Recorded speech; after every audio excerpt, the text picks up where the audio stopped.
बैठल पापा करी मनोहारी मोरे प्राण हारी।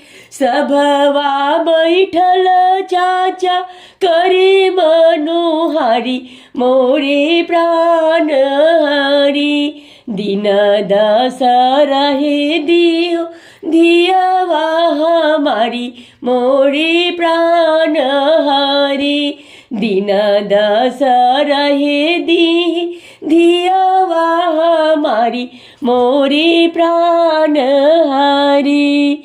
जब रौरे आहो ससुर धियवा पियारी मोरे प्राण हारी। काहे लागी पौआ पखरनी हमारी मोरे प्राण हारी। काहे लागी पौआ पखरनी हमारी मोरे प्राण हारी। जब रौरो आहो ससुर धियवा पियारी मोरो प्राण हारी।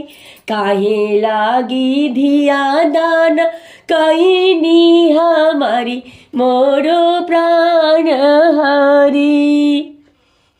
पूर्व के